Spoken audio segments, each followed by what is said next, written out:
accurate. You're watching WSBT Channel 22 News, Saturday morning. Welcome back. It's 8:18. Now there's a new discovery that has plenty of space buffs chatting. NASA has found an Earth-sized planet that's about 500 light years away from us. A light year is only about 6 trillion miles. Now joining me to talk about this, and we're so excited to have you in the studio, Notre Dame professor and scientist Justin Crepp, a member of the team that helped make this discovery. Good morning. Thanks for having me. Okay, to the average person, what does this mean to them finding this planet? This means that we have examples of other planets that kind of resemble the Earth. It's about the same size, and it is in the region of space around the star where it could have a reasonable temperature. It could be not too hot and not too cold, but just right. Like Earth is, away from the sun. Yeah, just like the Earth.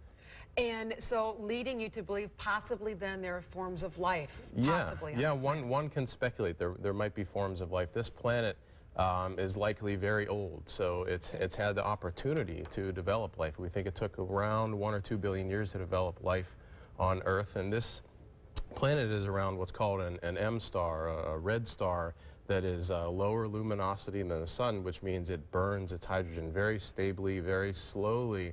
And so if you put down a planet in the habitable zone around one of these kind of stars, it stays there forever, essentially. And you've been working on this project with some fellow Notre Dame students, right, for about 2 years? Yeah, that's right. A couple years. Well, Kepler was launched about 5 years ago, and it has been collecting data. It's been staring at the same patch of sky. Kepler is a satellite. Kepler right, is in space. That's right. Okay. It's a satellite. It's actually orbiting the sun. It's what we call an Earth trailing orbit. So it's following the Earth around the sun so that it can look at the same small patch of sky. And in that patch has 150,000 stars. And unimaginable. So this is within the galaxy. Okay. And it is looking at these stars. It's measuring their brightness as a function of time. And so if a planet passes in front of the star, it will cast a shadow onto the star. It will block some of that light.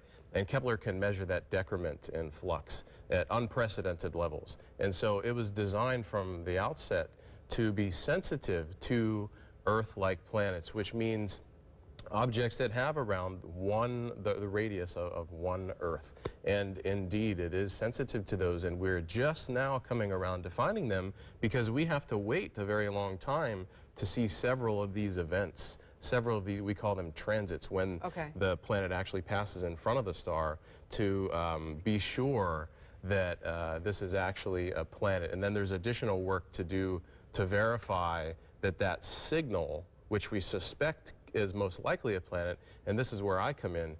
We actually take follow-up measurements with different telescopes here from the ground on Earth to make additional measurements to make sure that we are interpreting Kepler's data properly. Can we ever get there? Will we ever get close enough to actually? Not in the near term, not in the near term. So what we're doing is we're developing new technologies. Now, Kepler is basically telling us the broad brushstroke statistics of planets. It's telling us that planets like the Earth might be very common. And so since Kepler is looking really far away, it can only find planets really far away. And so at Notre Dame, we're actually developing a new instrument. It's called iLocator, and it's going to find similar planets but much closer to home. Instead of 500 light years, 10 light years. How soon before that's done? 2017 is the date whenever we're going to deliver it to the Large Binocular Telescope in Arizona. So not many people know this, but Notre Dame has access to the largest telescope in the world. That doesn't surprise me, being Notre Dame. Not at all. They have quite the pull. Thank you so much for coming in. It's been fascinating. I know people on our Facebook and website are fascinated by this story. Very, very interesting, and congratulations on getting the notoriety and being involved in such a discovery.